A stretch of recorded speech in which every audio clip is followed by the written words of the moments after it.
Hai para sudaners, kumaha kabarna? Damang sadena dengan saya si Otong kembali lagi di channel Ningali Film. Pada episode kali ini kita akan membahas alur cerita dari film Swordsman untuk bagian yang pertama. Dan tidak usah berlama-lama lagi, mari kita mulai ceritanya.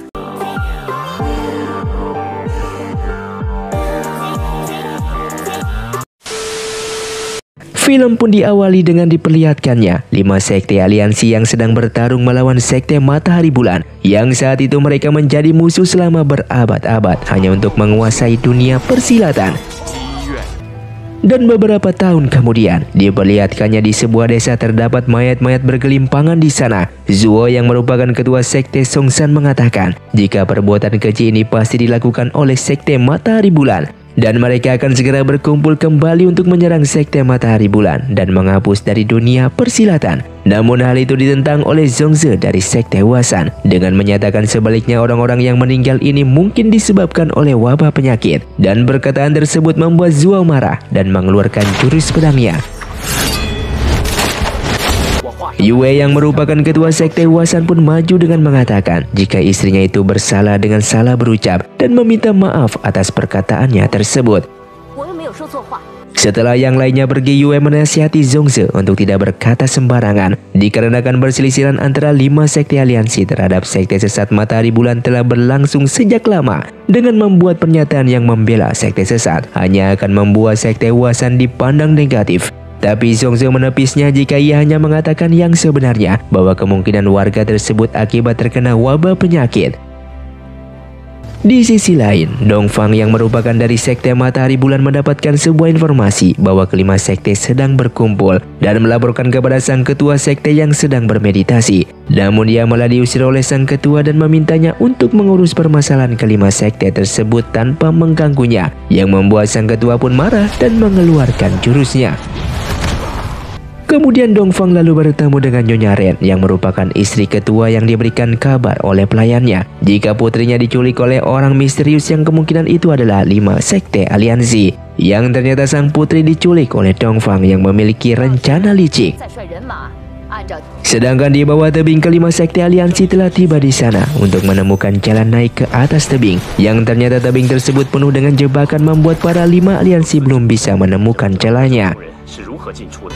Kemudian Nyonya Ren beserta para pengawalnya turun ke bawah tebing dengan menuduh 5 aliansi yang telah menculik putrinya. Sementara Zuo menyangkal tuduhan tersebut dan meminta Nyonya Ren untuk memberitahukan jalan menuju markas yang ingin mereka serang. Situasi pun menjadi memanas sehingga Zuo bertarung dengan Nyonya Ren dan berhasil mengalahkannya setelah melumpuhkan semua pengawalnya. Saat itu Nyonya Ren pun disandra oleh Zhongze diam-diam melepaskan tawanan tersebut dengan meyakinkan Nyonya Ren kalau mereka tidak menculik anaknya. Yue yang menemukan istrinya telah melepaskan sandra, dia pun memarahinya dan menggores pahanya sendiri dengan pedang. Tak lama kemudian Zuo beserta lainnya pun datang ke sana sehingga Yue berbohong kepada semuanya bahwa sandra telah diselamatkan oleh sang musuh yang melukai dirinya. Sementara itu Nyonya Ren yang kabur bertemu dengan Dongfang di tengah hutan. Dongfang pun menotoknya dan memberitahu jika itu semua adalah jebakannya agar sang ketua keluar dari persembunyiannya dan bertarung melawan 5 aliansi. Dan Nyonya Ren pun mati di sana dalam satu pukulan. Dongfang yang membawa Nyonya Ren yang sudah mati dibawa ke hadapan sang ketua Matahari Bulan bernama Ren Woxing. Sang ketua pun mengamuk dengan menerima jasad istri di pangkuannya dan akan membalaskan dendam atas kematian istrinya tersebut. Keesokan paginya Ren Woxing seorang diri turun ke bawah tebing, bertemu langsung dengan para aliansi. Dengan marahnya dia mengatakan jika para kelima aliansi sangatlah dikenal sebagai sekte yang lurus. Namun ternyata tujuan mereka hanya untuk menghancurkan sekte Matahari Bulan dengan membunuh istrinya dan menculik anaknya. Sehingga Ren Woxing menantang semua ketua para aliansi dan terjadilah pertarungan di sana. Satu persatu para ketua aliansi pun dikalahkan olehnya, hingga Zuo beradu ilmu dengan Renwoxing yang menggunakan Sising Tapa yang merupakan jurus penghisap tenaga dalam lawan. Zuo yang tahu jika dia dalam bahaya dan akan mati, namun dalam seketika Renwoxing merasakan konflik energi dalam tubuhnya yang membuatnya terluka dan segera membatalkan serangan tersebut. Dan dengan berpura-pura bermurah hati melepaskan para aliansi, sehingga dia pun pergi dari sana. Setelah pertarungan tersebut, Zuo yang memiliki bela diri paling tinggi di antara mereka diangkat menjadi sang ketua aliansi untuk melawan Sekte Matahari Bulan di masa mendatang. Renwoxing yang mengantarkan jasad istrinya ke sebuah danau dengan mengatakan jika suatu hari nanti dia akan membalaskan dendam atas kematian istrinya tersebut. Dengan bersamaan kondisi tubuhnya mengalami luka berat setelah pertarungan sebelumnya, dia pun langsung diberikan nasihat oleh bawahannya untuk berhati-hati berlatih jurus Sising Tapa yang memiliki efek sampingnya. Tak lama setelah itu Dongfang pun datang dengan membawa putri ketua yang tak sadarkan diri. Renwoxing pun segera menyalurkan energinya kepada sang putri dan justru membuat energi dalam tubuhnya menyimpang lebih jauh, sehingga Dongfang menggunakan kesempatan itu menyerang sang ketua yang semakin tidak terkontrol. Renwoxing yang menyerang semua anak buahnya secara membabi buta menarik perhatian dua tetua yang baru datang ke sana bernama Kuyang dan Wentian yang menyaksikan kegilaan ketua mereka. Kemudian Dongfang pun di sana memprovokasi jika sang ketua menjadi gila setelah keluar dari tempat meditasinya, yang membuat kedua tetua ini yakin jika ketua mereka yang telah tersesat harus dihentikan. Dongfang pun menyerang Renwoxing dan pada akhirnya berhasil menjebaknya hingga terkurung. Kuyang kemudian menemukan Ying kecil yang memberitahukan kalau Dongfang lah yang menyerang ayahnya hingga tersesat. Namun Kuyang segera menutup mulut Ying dan memintanya untuk menjaga rahasia tersebut agar tidak dibunuh. Singkatnya Dongfang pun diangkat sebagai ketua baru Sekte Matahari Bulan dan para pengikut memberikan hormat dalam acara prosesi tersebut. Ying pun datang ditemani Kuyang ke sana dengan memberikan selamat kepada sang paman yang menjadi ketua baru sambil memberikan kitab bunga mentari kepada Dongfang. Ying kecil lalu mengingat kembali masa lalunya saat ia bertanya pada ayahnya yang tidak pernah melatih ilmu dari kitab bunga mentari dan lebih memilih melatih ilmu Sising Tapa. Renwoxing tidak memberikan penjelasan berarti dan meminta anaknya untuk menjaga kitab pusaka itu baik-baik.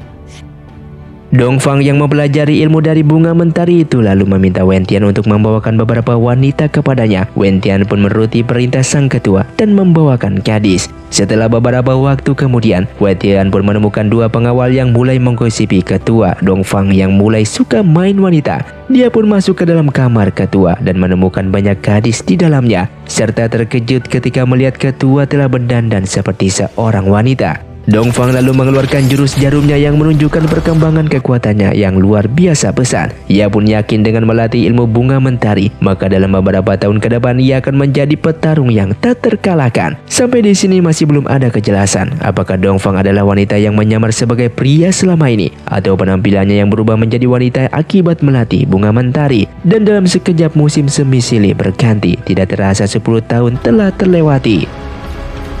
Di tempat lain di Gunung Hua, beberapa murid sedang menjahili guru mereka dengan segala aksi nakal dan konyolnya. Sedangkan Yue ketua Huasan yang tengah berlatih ilmu pedangnya teringat kembali wasiat gurunya akan permainan pedang Pisi Qianfa yang diciptakan dari ilmu bunga mentari yang merupakan sebagai pusaka milik Huasan, dan ia pun ditugaskan oleh gurunya untuk mencari kelengkapan ilmu yang belum sempurna tersebut. Kemudian Yue pun diberitahu oleh istrinya jika guru pengajar sastra mereka ingin berhenti, sehingga ia dan istrinya pun pergi membujuk guru tua itu untuk tetap mengajar. Tapi dari kejauhan tiga murid Huasan yang iseng ini menembakkan ketapel kepada sang guru pengajar, sehingga bujukan yang sudah hampir berhasil itu membuat sang guru lari terbirit-birit dari sana.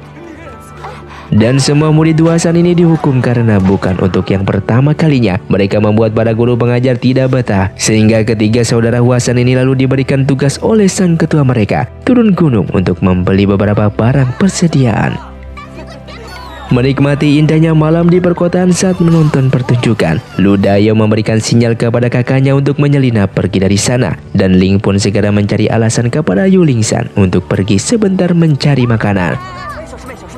Tidak jauh dari sana di sebuah rumah bordil, Mucikari sedang memperkenalkan Dongfang sebagai primadona rumah tersebut. Dan seorang lelaki yang cukup beruntung bisa bersamaan dengan Dongfang yang menyamar dirinya sebagai wanita penghibur. Setelah mendapatkan informasi rencana pembunuhan terhadap dirinya, pria yang awalnya beruntung itu pun tewas dalam satu serangan. Sedangkan kedua saudara Huasan itu akhirnya tiba ke rumah bordil dan Lu Dayo memujuk kakaknya untuk menikmati hiburan di sana dengan seikat uang yang ia tabung selama ini. Mereka pun memesan arak dengan menikmati hidangan kue yang tersedia dan Ling pun menegak arak itu bagaikan orang kehausan. Mucikari kemudian diprotes oleh dua orang tamu dari sekte King Chen yang tidak menemukan gadis penghibur yang menarik. Diikuti dengan Dongfang yang turun membuat semua mata lelaki di rumah bordil itu tertuju ke sana, termasuk kedua saudara Huasan. Ling pun mengajak saudaranya mengikuti kedua murid King Cheng yang terus mengikuti Dongfang yang berjalan seorang diri dalam pekatnya malam. Sebelum Dongfang diserang, Ling menghentikan dan memperingati mereka untuk tidak menyakiti seorang wanita.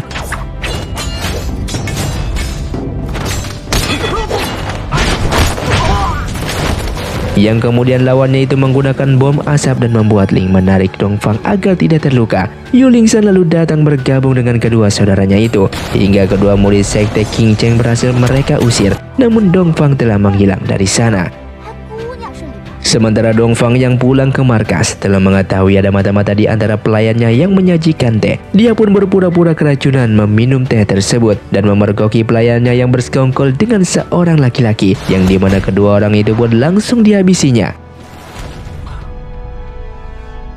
Di Gunung Hua, Yue pun menerima pesan dari ketua sekte King Cheng yang menegur muridnya Ling telah berlaku kasar. Sementara Ling sendiri mengajari Yu Lingsan ilmu pedang yang baru ia pelajari dari sekte King Cheng setelah bertarung dengan dua petarung sebelumnya. Yue pun datang dengan melihat itu kemudian menegur Ling yang malah berlatih ilmu pedang dari perguruan lain.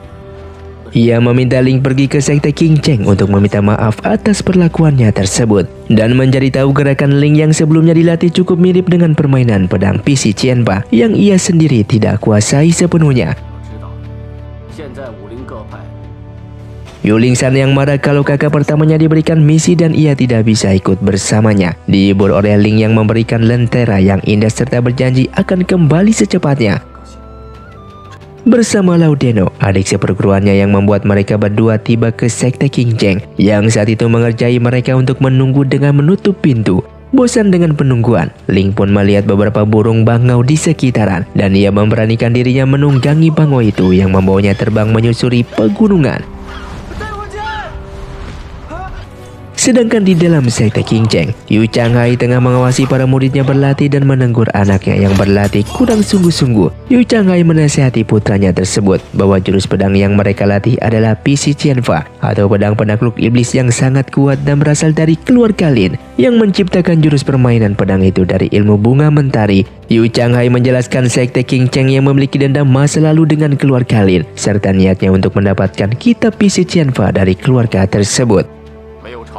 Ling yang mendengar niat jahat itu mengerjai mereka dengan menjatuhkan sebuah sarang lebah yang kemudian membuat situasi kacau balau. Namun Yu Changhai melihat seseorang yang terbang di atas mereka dan menjatuhkan penyelinap itu dengan serangan jarak jauhnya. Dan Ling akhirnya mengakui bahwa ia dari Huasan dengan membawa pesan dari gurunya serta dia untuk meminta maaf, sehingga Yu Changhai pun menerima hadiah dan permintaan maaf tersebut. Tapi ia menendang Ling dengan memperingatinya untuk berlaku sopan di lain waktu. Sekembalinya ke Gunung Hua, Ling mengadu perlakuannya ia terima dari ketua King Cheng dan sang guru tidak membela muridnya itu yang telah mengintip orang yang berlatih bela diri. Ling kemudian memperagakan ilmu pedang PC Qianfa yang ia lihat di hadapan sang guru yang mulai berpikir apa hubungan Huasan dengan King Cheng serta keluarga Lin dalam jurus pedang penakluk iblis tersebut. Kemudian Ling kembali diberikan tugas pergi ke Gunung Heng untuk bersiap-siap menyambut acara tetua Liu yang hendak mengundurkan diri dari dunia persilatan. Setelah itu Ling pun menemui Yu Lingsan yang sangat kesal kepada ayahnya yang terus memberikan tugas kepada Ling dalam menjalankan misinya. Yu Lingsan pun mengajak Ling untuk kabur dari Huasan dengan berpetualang berdua agar mereka selalu bisa bersama. Sehingga permintaan itu pun membuat Ling menyetujuinya dan semua rencana telah mereka siapkan. Namun satu malam sebelum mereka pergi, Zhongze menemui Ling dengan memberikan uang dan perhatian agar murid tetua dari suaminya ini bisa menjaga diri baik-baik selama perjalanan misinya. Merasa rencana kabur mereka terlalu jahat, Ling meyakinkan Yu Lingsan untuk membatalkan rencana mereka agar tidak membuat kedua orang tua Yu Lingsan sangat bersedih. Ling yang sudah pergi menjalankan misinya dan sedangkan Yu Lingsan yang tinggal seorang diri dihampiri oleh sang ibu. Setelah menyatakan kebosanannya tinggal di perguruan terus, Zhongze mengizinkan putrinya untuk ikut bersama ayah dan kakak keduanya untuk menyelidiki rahasia pedang penakluk iblis. Di sebuah kapal, Lin Pingzi hampir saja terbunuh oleh perangkap ayahnya sendiri saat ia sedang membuka sebuah peti rahasia keluarga Lin. Beruntung ibunya datang tepat waktu untuk menghentikan perangkap tersebut, dan Lin Pingzi yang kesal setelah beradu mulut dengan sang ibu tentang dirinya yang tidak diberitahukan rahasia itu, pergi ke atas kapal ditemani kedua pengawalnya. Saat itu Lin Pingzi melihat Yu Lingsan yang sedang mengawasi mereka dari dalam air. Ia pun segera terjun ke dalam air mengejar gadis yang berpura-pura tidak bisa kungfu dan menerima pukulannya. Terkejut melihat wanita yang ia serang adalah orang biasa, Lin Pingzi pun menyelamatkannya dan menggendongnya menuju pondok samaran Wasan, sekaligus bertemu dengan Lao Deno yang menyamar sebagai ayah Yu Lingsan. Lin Pingzi kemudian diajak Lao Deno untuk minum sebagai bentuk ramah tamah telah menyelamatkan putrinya. Tiba-tiba datang dua orang dari sekte King Cheng dan menggoda Yu Lingsan. Tidak tahan melihat seorang gadis diperlakukan secara seperti itu, Lin Pingzi bertarung dengan salah satu dari mereka yang lebih kuat darinya. Dan di ujung kekalahan, Lin Pingzi yang terdesak meraih belatinya yang ia tancapkan ke perut lawan yang meninggal seketika itu, dan sisa satu murid King Cheng yang langsung melarikan diri dengan menyatakan akan balas dendam akan tewasnya putra ketua sekte mereka.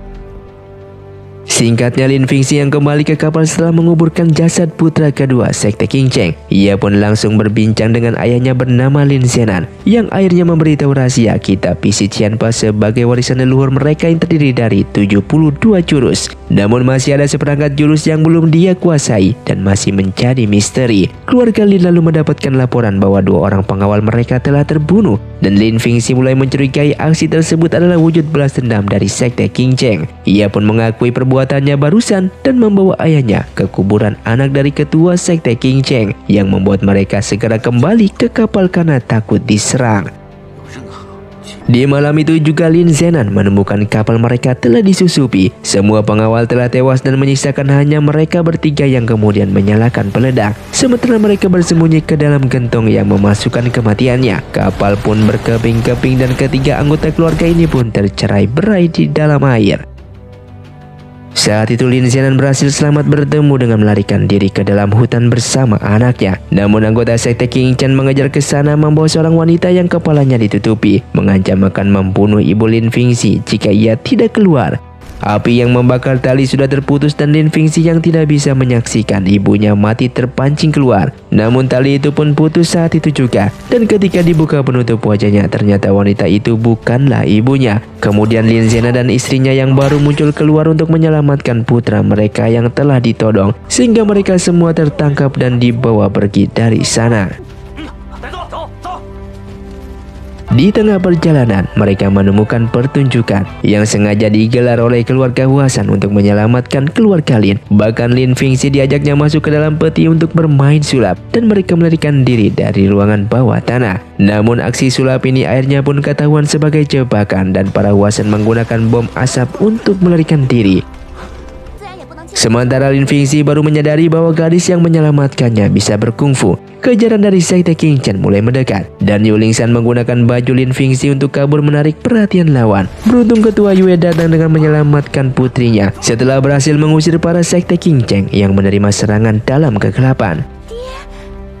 Saat itu ketua Yue bersama Lao Deno mengawasi Yu Chang'e yang di pantai sedang menggeledah serpian dan barang-barang kapal yang berserakan, dan ketua Yue mengetahui rencana dari sekte King Cheng, yaitu menemukan kitab pedang penakluk iblis. Kematian anak Yu Chang'e hanya bisa digunakan sebagai alasan menyerang keluarga Lin.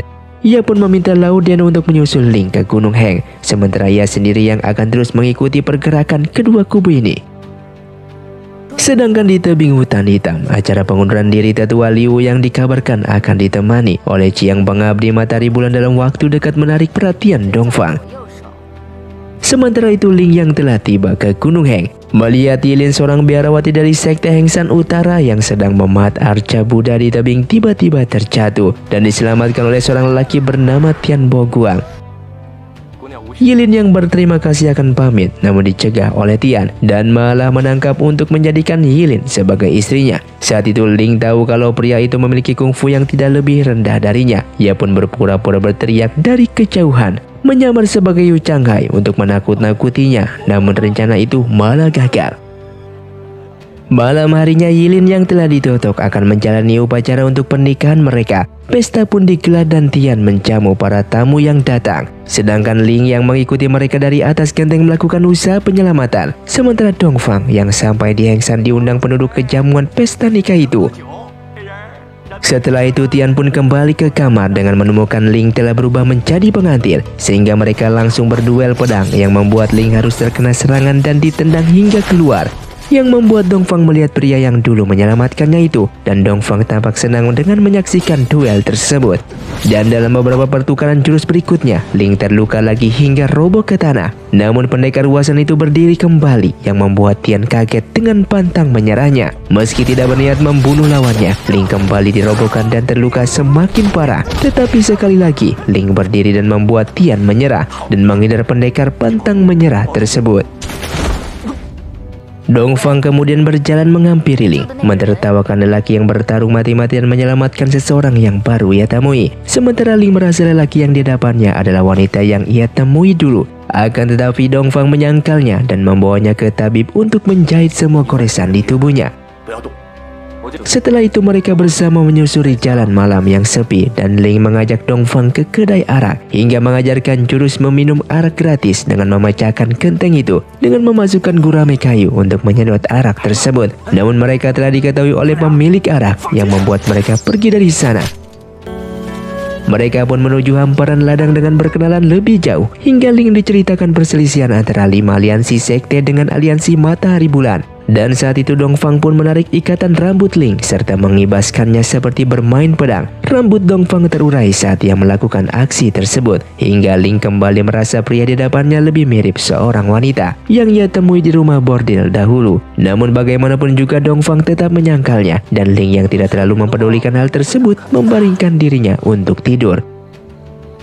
Keesokan paginya di saat Ling terbangun, ternyata Dongfang telah menghilang dari sana dan ia pun teringat akan misi gurunya dengan segera bergas kembali ke kota.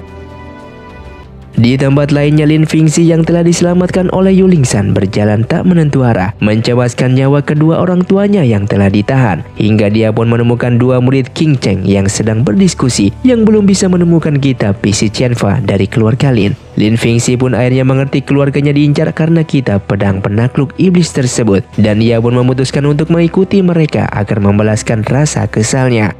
Ia pun menyamar sebagai pelayan dan mencelupkan kaki salah seorang dari mereka ke dalam air panas. Kemudian dia pun kabur setelah itu dan bersembunyi ke sebuah toilet rumah penduduk. Merasa dirinya yang tidak berguna, ia pun kembali mencari kedua murid King Cheng itu. Namun di tengah jalan ia pun diculik seseorang masuk ke dalam kereta kuda yang terus meluncur. Dan Yilin yang telah diselamatkan oleh Ling sebelumnya memutuskan untuk mencari gurunya dan bertemu dengan sosok bertopeng dengan mengaku sebagai gurunya. Setelah melihat gelagat aneh sosok tersebut, ia pun yakin sedang dibohongi oleh Tian yang membuka topengnya dan mengajak Yilin untuk meminum arak dan makan bersama. Namun tentu saja biarawati itu menolak ajakan tersebut. Hingga Tian bercerita tentang kisah masa lalunya dalam kilas balik. Tian menempatkan kekasihnya di atas segalanya. Ia mencuri perhiasan dan barang-barang berharga untuk sang kekasih, melayaninya dan menuruti semua permintaan kekasihnya itu. Hingga akhirnya ia pun hanya untuk dikecewakan melihat sang kekasih menikah dengan seorang lelaki kaya raya. Sejak saat itu Tian berubah dari pria yang polos menjadi penjahat. Ia membunuh kekasih yang mengkhianatinya itu di malam itu dan mulai menculik gadis-gadis yang ia sukai. Ia berpendirian jika seorang gadis mengatakan tidak, itu tandanya adalah ia karena beranggapan wanita memberikan jawaban yang bertolak belakang dari keinginan hatinya. Untuk itu penolakan Yilin ia artikan sebagai persetujuan dan menariknya ke dalam kedai arak.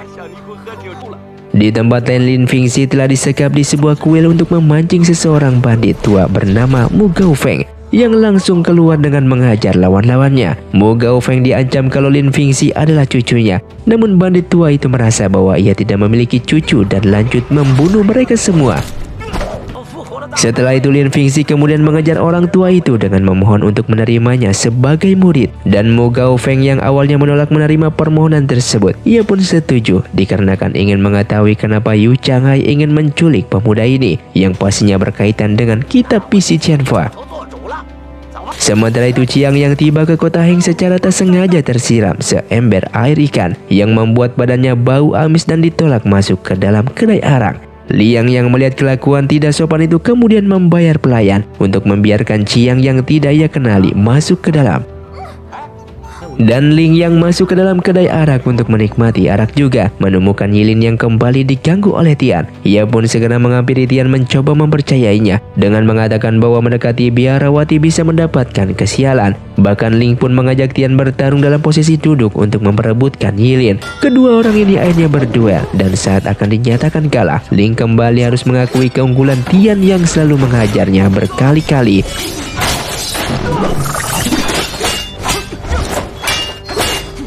Akan tetapi Ling harus menjepit kursi tersebut agar tidak terpisah dari bokongnya. Setelah terluka cukup parah, Ling akhirnya terhempas hingga jatuh ke lantai bawah kedai. Dan Tian yang merasa sudah menang beranjak dari kursinya. Ia malah menemukan Ling masih menjepit kursi di bokongnya, yang membuat Tian itu tak berdaya dan mengakui kekalahannya. Setelah itu Yilin ingin membawa Ling yang terluka untuk pergi dari sana, bertemu dengan dua murid King Cheng yang memiliki perseteruan dengan Ling dulu. Kondisi Ling yang sudah terluka parah ini membuatnya tidak bisa berbuat banyak menerima penganiayaan, sehingga Ling pun menipu salah satu dari mereka dan membunuhnya.